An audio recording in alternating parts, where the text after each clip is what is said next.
மறுத்தடியில படுத்து தூங்கி கட்ட விறகு தீ போட்டு பெராம்பேத்தி படிக்குது, அத அரசாங்கம் தான் வேடிக்கை பாக்குதுன்னு பாட்டு கூட படிச்சேன்ல.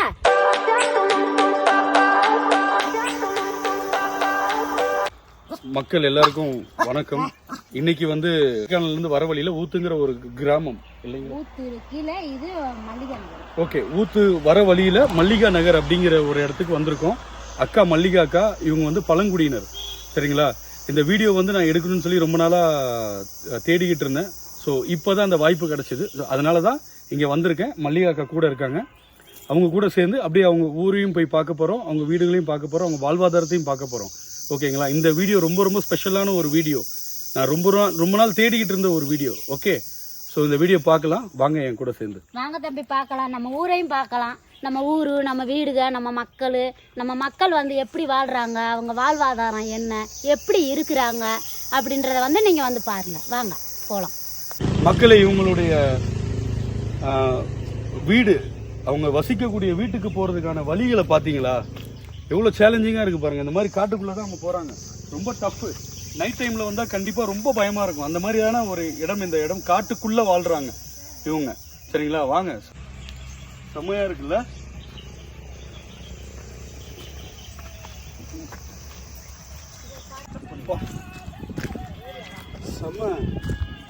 செம்ம சேலஞ்சிங்கான ஒரு விஷயம் இவங்க இங்கே இருக்கிறது.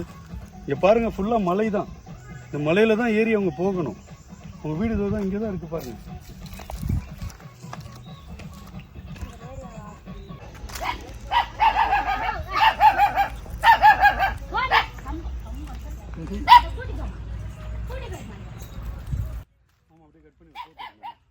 பார்க்க கொடைக்கானல்ல இருந்து வந்திருக்கேன். அதாவது சென்னையில இருந்து கொடைக்கானல் போய் கொடைக்கானல்ல இல்லக்கா இருக்கட்டும்க்கா, கொடைக்கானல்ல வந்து விவசாயிங்க அவங்களையும் வந்து எடுத்துட்டு பழங்குடியினர் வேணும்னு சொல்லி விருப்பப்பட்டு நான் இங்கே வந்திருக்கேன், உங்களை எடுக்கணும்னு சொல்லி. ஏன்னா உங்களுடைய வாழ்வாதாரம் வந்து ரொம்ப என்ன சொல்கிறது, கொஞ்சம் கவர்மெண்ட் பார்க்குதா இல்லையான்றது எனக்கு தெரியல. பட் உங்களுடைய வாழ்வாதாரம் வந்து கொஞ்சம் கம்மியாக தான் இருக்குது. நீங்கள் என்னக்கா நினைக்கிறீங்க? நாங்கள் இங்கே வந்து ஒரு 3 வருஷம் ஆச்சு. 3 வருஷமாக வந்து எங்களை, அதுக்கு முன்னாடி வந்து நாங்கள் அங்கிட்டு வாழகிரின்ற இடத்துல இருந்தோம். சரிங்க. அங்கே தான் வந்து மக்கள் எல்லாமே குடியிருந்தோம். எங்களுக்கு அப்பையும் எங்களுக்கு தார்பாய் வீடு தான். தார்பாய் வீடு, அந்த மண் செவுரு, அந்த மாதிரி தண்ணியெல்லாம் வந்துடும். ரொம்ப கஷ்டப்பட்டு தான் அங்கே இருந்தோம். அதுக்கப்புறம் அரசாங்கம் வந்து எங்களை, கவர்மெண்ட்டுக்காரவங்க வந்து இந்த ஆர்டிஓ சாரு, கலெக்டரு எல்லாம் கூட்டி கொண்டு வந்து இங்கே விட்டாங்க. அந்த பொட்டப்பாறையில் உனக்கு எந்த இடம் வேணும்னாங்க. எனக்கு ஆரப்பு ஓட்டியே எனக்கு இடத்த கொடுத்துருங்கன்னு சொல்லி கேட்டேன். அவங்களும் கொடுத்துட்டாங்க. அதுக்கப்புறம் வந்து இந்த வீடு கட்டுறாங்க. 3 வருஷமாக கட்டுறாங்க. ஜூன் 1ஆம் தேதி உனக்கு ஒப்படைக்கிறமான்னு சொல்லி கொடுத்தாங்க. போன 3ஆவது வருஷமே எனக்கு வாக்குறுதி கொடுத்தது. 3ஆவது வருஷம்னா எப்படி? 2021லயா? 22ல வந்திருக்கீங்க. 22லயே உங்களுக்கு ஜூன் மாசம் 1ஆம் தேதி கட்டி கொடுக்குறேன்னாங்க. உனக்கு வந்து ஒப்படைச்சிடுறேன் அப்படின்னு சொல்லி பேச்சுவார்த்தை நடந்துச்சு. சரிங்க. இன்னும் ஒப்படைக்கல. 2வது வந்து உனக்கு ரோடு போட்டு தரேம்மா அப்படின்னு சொல்லி ரோடும் அளந்தாங்க. ரோடும் வரல. தண்ணி தொட்டி அளந்து கொடுத்தாங்க. தண்ணி தொட்டியும் கட்டி கொடுக்கல. சமுதாய குடம் கட்டி கொடுக்கணும்னாங்க. சமுதாய குடத்துக்கும் அளந்துட்டாங்க. அதுவும் செஞ்சு கொடுக்கல. கரண்ட் மட்டும்தான், அது ஒரு சின்ன சின்ன பழுப்புக வந்து எரியுது. ஆனால் இங்கே வந்து யானைக வந்துடுறது, ரொம்ப கஷ்டமாக இருக்குது. மாடு இதெல்லாம் வந்துடுது. அது கூட ஒரு இது வந்து பிரச்சனையே கிடையாது. இப்போ நம்மளுக்கு வந்து நிரந்தரமாக இருக்கு. நான் என்ன பெரிய மாளிகை வீடா கேட்டேன்? எனக்கு குடி இருக்கிறக்கு ஒரு நல்ல வீடு தானே கேட்டேன். ஏன் அரசாங்கம் வந்து ஏன் பண்ணி கொடுக்க மாட்டேங்குது எனக்கு?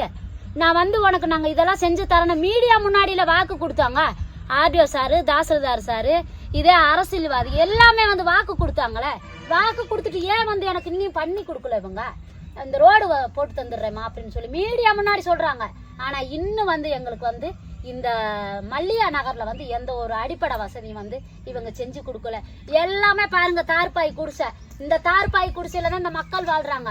நைட்ல புழு வந்துடுறது, புழு விழுந்துடுறது. அதே மாதிரி பாம்பு வந்துடுறது, ஏதோ ஒண்ணு வந்துடுறது. பச்சை பிள்ளை போட்டு படுக்கிறாங்க. நீ மழை காலம் வந்துருச்சு. இந்த மழை காலத்துல அவங்க என்ன செய்வாங்க, எப்படி இருப்பாங்க? இதெல்லாம் வந்து காலங்காலமா நானும் 6 பேத்தி பேரை எடுத்துட்டேன். இதுல இருக்கிறது பூரா என் பேத்தி பேரன் தான். நிம்மதியா ஒரு டிவி பார்க்கணும்னு ஆசைப்படுறேன். ஒரு நாள் உட்காந்து இந்த வயசுல உட்காந்து டிவியும் பார்க்கல, ஒன்றும் பார்க்கல. இப்பதான் ஏதோ ஒரு கரண்ட் மட்டும் ரைட்டு, அந்த சாப்பிட்றதுக்கு மட்டும் கரண்ட் எரியுது. இந்த சார்ஜ் போடுறதுக்கு இங்க இருக்கிறவங்களாம் எங்க போய் சார்ஜ் போடுவாங்கன்னு அதுக்கு ஒரு லைனை இழுத்து எல்லா மக்களும் இங்க சார்ஜ் போடுவாங்க. அதுக்கு மட்டும்தான் அந்த அரசாங்கம் பண்ணி கொடுத்துருக்குது. அதாவது எதுவுமே எங்களுக்கு செஞ்சு கொடுக்கல. என்ன செஞ்சு கொடுத்துருக்கேன் அப்படி வந்தா நேரா வந்து யார் வந்தாலும் சரி என்கிட்ட வரட்டும், நான் சொல்றேன் பதில். ஏன்னா எனக்கு செஞ்சிருந்தா தானே செஞ்சாங்கன்னு சொல்லுவேன். எனக்கு என்ன செஞ்சாங்க? எனக்கு ஒண்ணுமே செய்யல. இந்த தார்பாய் குடிசையிலே வருஷமும் இந்த தார்பாய் குடிசை தான், இதுலயே வாழ்ற வாழ்க்கை. இவங்க வீட்டுலாம் பார்த்தா ரொம்ப கஷ்டம். இவெல்லாம் 2 பிள்ளைய வச்சிருக்கிறா. 2 பிள்ளைய வச்சுட்டு அவ வீட பாருங்க, அவ வீடெல்லாம் பார்த்தா ரொம்ப பரிதாபமா இருக்குது. அதே மாதிரி ஒரு வீட்டுல டெலிவரி ஆயிருக்குது, பச்சை பிள்ளை. அந்த பச்சை பிள்ளைய போட்டுக்கிட்டு அந்த வீட்டுல இருக்கிறா. அப்ப எல்லாமே அந்த பூச்சிக அந்த பிள்ளை வாடகைக்கு வந்து எல்லாமே வரும்னு சொல்லுவாங்க. அந்த மாதிரி வந்துருமோ என்னமோன்னு ஒவ்வொரு நாளும் நான் அடி வயிற்றுல நெருப்பை கட்டிட்டு என் பிள்ளையில நான் எப்படி பார்க்க போறேன்னு எனக்கு அவ்வளவு வகுத்தறிச்சலா இருக்குது, அவ்வளவு வேதனையா இருக்குது. அரசாங்கம் என்னை அழுக வச்சு வேடிக்கை பாக்குது. என்ன அதே செஞ்சிடுறேன் இதே செஞ்சிடுறேன்னு சொல்லி எனக்கு வந்து சொல்றாங்க, சொல்லிட்டு போயிடுறாங்க. ஆனா இந்த மக்கள் படுற ஒவ்வொரு நாளும் ஆனா அவங்க வேதனையை பாக்குறப்ப வந்து எனக்கு நெஞ்சு வலிக்குது. என் பேரம்பேத்திக்கு வந்து கேக்குது கேள்வி, ஏமா நீ வீடு கட்டிட்டியா? இந்த வருஷமாவது வந்து நாங்க கரண்ட் வீட்டுல டிவி பாப்போமா அம்மாயி அப்படின்னு ஒவ்வொரு நாளும் கேக்குதுங்க. பதில் என்னால சொல்ல முடியல. ஏன்னா அதுக வந்து படிக்கிறப்ப வந்து வெளிச்சம் வேணும். அந்த வெளிச்சத்துலதான் உட்காந்து அதுக எழுதணும். படி படி படின்ற எதை வச்சு நான் படிக்கிறது? கரண்ட் இல்ல அப்படின்னு சொல்லி மல்லு கட்டுவாளுங்க. அதுக்கும் நான் கட்டவருக்கு தீ போட்டேன், அந்த ஒரு கரண்ட் கொடுத்தாங்க. இப்ப அது கூட பிரச்சனை. நிம்மதியா அவங்க படுத்து தூங்கணும், நிம்மதியா நிரந்தரமா இருக்கணும். இந்த தார்பாய் குடிசைய மாறணும். பழங்குடி கிராமங்கள்ல வந்து தார்பாய் குடிசை மாறணும். அவங்க நிலையா இருக்கிறதுக்கு ஒரு நல்ல வீடு கொடுக்கணும், அரசாங்கம் கட்டி கொடுக்கணும். அதுதான் என்னுடைய கோரிக்கையே வந்து. ஐயா இதை தயவு செஞ்சு அரசாங்கம் வந்து இதை எடுத்து இந்த சேனலை பாக்குறவங்க வந்து கண்டிப்பா ஒவ்வொருத்தரும் இந்த பழங்குடி மக்களுக்கு இதை செய்யணும்னு சொல்லி அவங்க நிலைநாட்டணும். அதுதான் என்னுடைய ஆசை. கண்டிப்பாமா. உங்களுக்கு கடவுள் நம்பிக்கை இருக்குல்ல? கண்டிப்பா இருக்குது. கடவுள் கைவிடவே மாட்டான். எங்கயா இந்த பழிச்சியம்மா இருக்குத, இந்த பழிச்சியம்மா அதுதான் மொட்டை பாறையில உட்காந்துருக்குதுன்னா எங்களையும் உட்கார வச்சிருக்குது. நான் இப்படி கிடக்குறேன்ல, ஒரு வீடும் இல்லாம வாசலும் இல்லாம, நீங்களும் கிடந்து தொலைங்கன்னா அந்த பழிச்சியம்மா அப்படிதான் உட்கார வச்சிருக்கிறா எங்களையும். இல்லம்மா, கண்டிப்பா வந்து இதுக்கு ஒரு மாறுதல் கண்டிப்பா கிடைக்கும். எப்பவுமே இறைவன் வந்து யார் அவங்களை நேசிக்கிறானோ அவங்களை கண்டிப்பா கைவிட மாட்டான். நீங்க உங்களுடைய நம்பிக்கையில தான் வாழ்ந்துகிட்டு இருக்கிறேன். அதுதான்மா, கண்டிப்பா சொல்றேன், கைவிடவே மாட்டான். உங்களுடைய அழுக்குறலும் உங்களுடைய என்ன சொல்றது மன வேதனையும் கண்டிப்பா கடவுளுக்கு புரியும், கண்டிப்பா நடக்கும். கண்டிப்பா உங்களுக்கு நான் அடுத்த வருஷம் நான் இந்த இடத்துக்கிட்ட வந்தேன் அப்படின்னா கண்டிப்பா அந்த இறைவனோட அருள்ல உங்களுக்கு கண்டிப்பா இந்த இதெல்லாம் மாறும். உங்களுக்காக நான் கண்டிப்பா வேண்டிக்கிறேன். எல்லாம் வல்ல இறைவனை நான் வேண்டுவேன். நீங்க கவலையே பட வேண்டாம், நல்லபடியா இருங்க, குழந்தைங்க நல்லா பார்த்துங்க. எனக்கு இங்கே மேலே ஏறி வர்றதுக்கு எனக்கு அவ்வளோ பயமாக இருக்குது. நீங்கள் இதில் ஏறி வந்து இதில் வந்து நடந்து போவீங்க, ஏதாவது ஒன்று ஆஸ்பத்திரினா எப்படிமா போவீங்க? ஆஸ்பத்திரியில் ஒரு பிள்ளைக்கு டெலிவரி டைம், அந்த டயத்தில் வண்டி வர லேட் ஆயிடுச்சு. ஒரு பையன் அப்படியே தூக்கிட்டு போனாங்க, தூக்கிட்டு போய் அப்படியே தொட்டி கட்டல அப்படியே இப்படி கையை கொடுத்து அப்படியே தூக்கிட்டு போய் இங்கேருந்து தூக்கிட்டு போய் அங்கே ஆம்புலன்ஸில் ஏற்றுனாங்க. ஒரு 108 போகிறது மாதிரி தானே நான் ரோடு கேட்டேன். அதை ஏன் இன்னும் இந்த அரசாங்கம் செஞ்சு கொடுக்கல? இன்னும் நாங்க டோலி கட்டி தான் தூக்கிட்டு போகணுமா? இன்னும் டோலி கட்டி தான் தூக்கிட்டு போகணுமா இந்த மலைப்பாதையில? எங்களுக்கு என்ன, எங்களுக்கு கேட்கறதுக்கு என்ன உரிமை இல்லையா? எல்லாமே எஸ்டிக்கு தான்ப்பா முதலடா, எஸ்டிக்கு தான்ப்பா. எங்கயா இருக்குது முதலடா? ஒரு இடத்தையும் காணோம். எனக்கு சப்போர்ட்டுக்கு ஆள் இல்லாம நாங்க இருக்கோம்க்கா. எங்க பயப்படுறீங்க? நாங்க இருக்கோம். ஓட்டு போட்டீங்க? ஆளு மாத்தி வந்து அம்மா ஓட்டு போட்டுருங்கம்மா, அம்மா ஓட்டு போட்டுருங்கம்மா அப்படியே வருவாங்க. கார்ல கூட விடுவாங்க, ஒன்னும் பஞ்சாயத்தே கிடையாது. வந்து ஓட்ட போடுறோமா, ஓட்ட போட்டுட்டு அப்படியே அப்புறம் கூப்பிட்டாலும் கூட கண்டுக்கிறாம போவாங்க, கண்டுக்கிறாம வருவாங்க. அப்பதான் எனக்கு வெறி வாரதேவும். ஓட்டு போட மட்டும் ஏறி வாரீங்கல்ல, வாங்குறதுக்கு மட்டும் வாரீங்கல்ல, அதே மாதிரி செஞ்சு கொடுங்க. வந்து போராடணும். போராடினா வெளிச்சம் இருக்குமா அம்மா? இந்த இது எரியும் லேசா, சும்மா லைட்டு தெரியும். ஆமா, அதே மாதிரி நான் அங்கிட்டு இழுத்து ஒரு பல்பு இவங்க இருக்கிறாங்க. அதெல்லாம் இல்ல, பாத்ரூம் எல்லாம் கிடையவே கிடையாது. பாத்ரூம் காட்டு வெளிலதான் பாத்ரூம். எல்லா ஆம்பளை பொம்பளை எல்லாம் அந்த பக்கம் தான் ஆரப்புக்குள்ள. எவ்வளவு சிரமம் பாத்தீங்களா? இது எவ்வளவு சிரமம். நம்ம ஆமாம்மா, நம்ம இந்த இடத்துல வாழக்கூடியவங்க, நம்ம இவங்க எங்க வேற்று கிரகத்துல இருந்து வந்திருக்காங்க கிடையாது.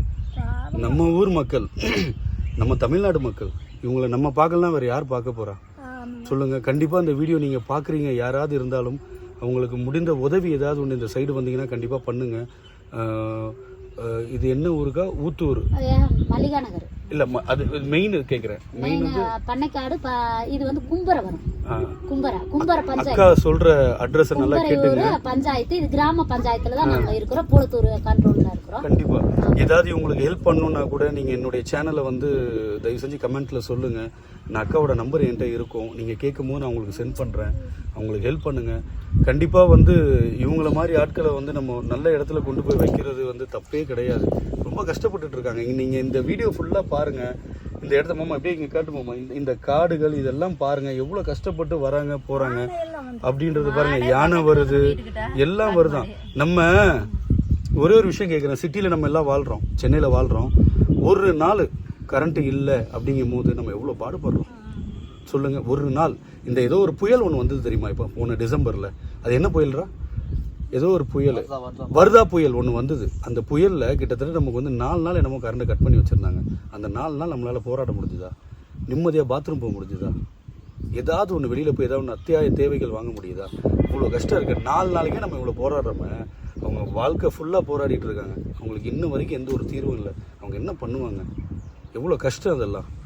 தயவு செய்து இந்த வீடியோ பார்க்கும்போது முதல்வர் ஐயா அவர்களுக்கு வந்து இந்த வீடியோவை நிறைய பேர் ஷேர் பண்ணுங்கள். அவங்க பார்க்கட்டும், சரிங்களா? ஓட்டு போட்ட உரிமையில் அவங்க கேட்குறாங்க. அவங்க ஸோ தயவு செஞ்சு நீங்கள் பார்த்தீங்கன்னா நீங்கள் வந்து அவங்களுக்கு ஏதாவது ஒரு ஹெல்ப் பண்ணி கொடுங்க, சரிங்களா? அவங்களுடைய வாழ்வாதாரத்தை அவங்களே பார்த்துக்குவாங்க. நீங்கள் அவங்களுக்கு தேவை என்ன தெரியுங்களா? ரோடு போட்டு கேட்குறாங்க, ஆம்புலன்ஸ் கரெக்டாக வர்றதுக்கான வழியை கேட்குறாங்க, கரண்ட்டு கேட்குறாங்க, நல்ல தண்ணியை கேட்குறாங்க, பாத்ரூமை கேட்குறாங்க, நிலையாக இருக்கிறதுக்கு ஒரு வீடு, சரிங்களா? இதை தான் கேட்குறாங்க. அவங்க வேறு எதுவும் பெருசாக கேட்கவே இல்லை. நீங்கள் எனக்கு அவ்வளோ காசை கொடுங்க, இவ்வளோ காசை கொடுங்க, எனக்கு அங்கே வீடு வாங்கி கொடுங்க, இங்கே வீடு வாங்கி கொடுங்கலாம் கேட்கவே இல்லை. நிலையான ஒரு வீடை கொடுங்க, அதில் நாங்கள் நிம்மதியாக வாழ்ந்துட்டு போகிறோம் அப்படின்னு தான் சொல்கிறாங்க. தயவு செஞ்சு அவங்களுக்கு ஏதாவது ஒன்று கொடுத்து அவங்களுடைய வாழ்க்கையை கொஞ்சம் மேலே ஏற்றி விட்டிங்கன்னா அவங்களுக்கு ரொம்ப கோடி கோடி புண்ணியமாக போகும். என்னக்கா? ஆமா, கண்டிப்பா.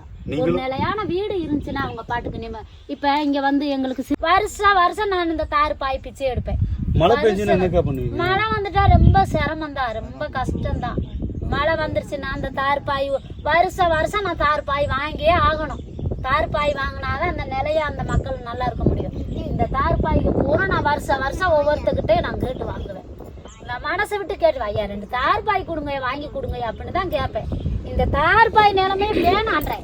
பழங்குடி மக்கள் நிம்மதியா இருக்கணும்னா அவங்க நிலையா இருக்கு வந்து ஒரு வீடு கட்டி கொடுக்கணும். அரசாங்கம் வந்து இதை கட்டி கொடுத்துச்சுன்னா அவங்க நல்லா இருப்பாங்க.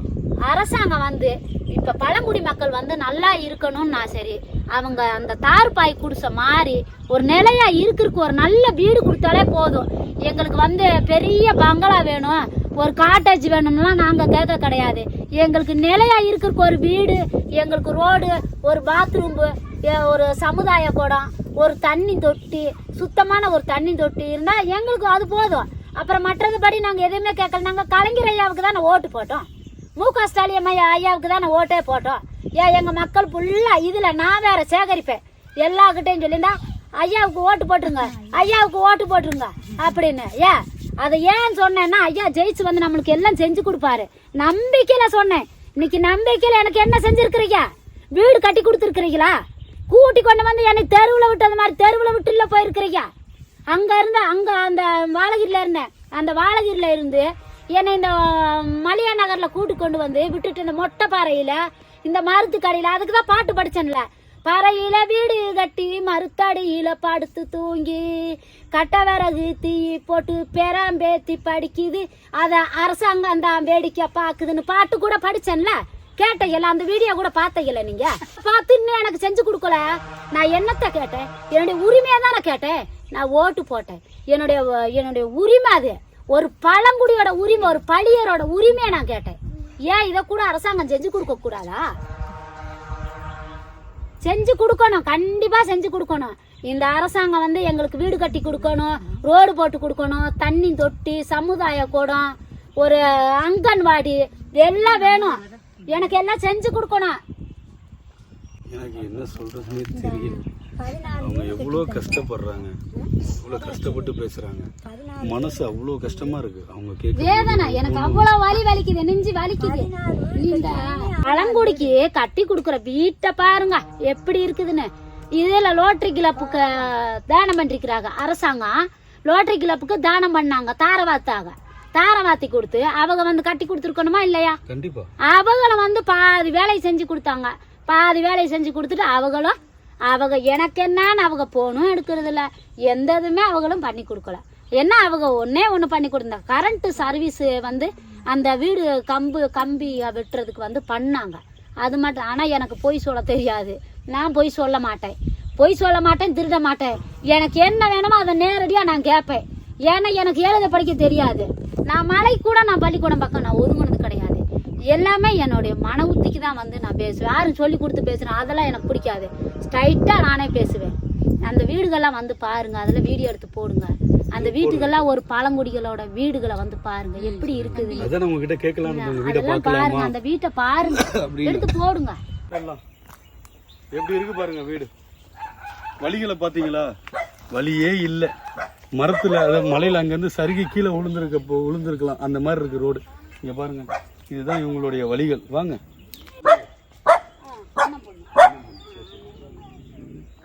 இந்த குழந்தைய வச்சுக்கிட்டு அங்க இருக்க அந்த மலையோரத்துல இருக்கிற சங்கடப்பட்டு இங்க பெரியப்பா வீட்டுல வந்து இது என்ன காய்? இதுதான் நம்மளுக்கு கட்டின வீடு. அந்த லோட்டரியில இருந்து கட்டினாங்கல்ல, இது அப்படியே விட்டுட்டாங்களா? 14 வீடும் கட்டினது இப்படியே இருக்கு. அப்படியே விட்டு வச்சிருக்காங்க. அப்படியே விட்டுதான் வச்சிருக்காங்க.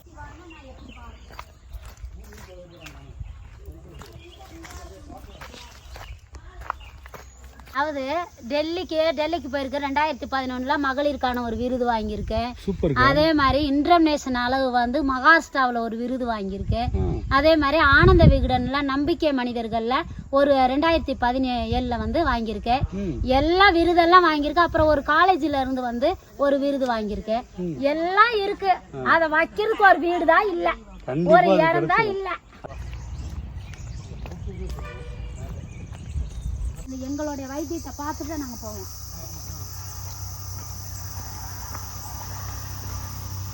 ஹெல்ப் வேணும் கண்ணா, இந்த மாதிரி தம்பி எனக்கு அக்காவுக்கு தார்பாய் வேணும்டா அப்படின்னா கொரியர் போட்டுவிட்டா நீங்க எடுத்துருவீங்கல்ல, எடுத்துக்குவீங்கல்ல. அந்த மாதிரி ஏதாவது ஒரு ஹெல்ப் என்னால ரொம்ப பெருசெல்லாம் பண்ண முடியாதுக்கா. என்னால தம்பியால முடிஞ்சது என்னமோ ஆமா கண்டிப்பா செய்வேன். பார்த்துருப்பீங்க அந்த வீடியோவை. இங்க பாருங்க, இது டோட்டலாவே ஒத்தடி பாதை தான். அக்கா கொஞ்சம் நவருங்க. இங்க பாருங்க, இப்படிதான் அவங்க போகணும். இதுதான் வழி. இது வழியில வந்து இங்க வந்து காட்டுல யானை வரும். அக்கா சிங்கம் புலிலாம் வருமாக்கா? அதெல்லாம் வராது.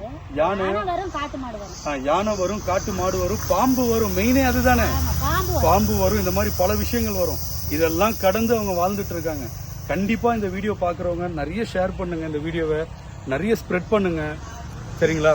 அவங்களுக்கும் வந்து நல்ல வாழ்க்கை கிடைக்கட்டும், அவங்களுக்கும் நல்லபடியா எல்லாமே அமையட்டும் அப்படின்னு சொல்லி எல்லாம் உள்ள இறைவனை நம்மளும் வேண்டிக்குவோம், நீங்களும் வேண்டிக்குவீங்க, அக்காவும் வேண்டிக்குவாங்க. நல்ல வாழ்க்கை அமையும் வரை இந்த வீடியோவை எல்லாருக்கும் ஷேர் பண்ணுவோம். இந்த வீடியோ பார்த்ததற்கு ரொம்ப ரொம்ப நன்றி, சரிங்களா? தேங்க்யூ ஸோ மச் ஃபார் வாட்சிங் this man view. Okay, take care, Tata and bye.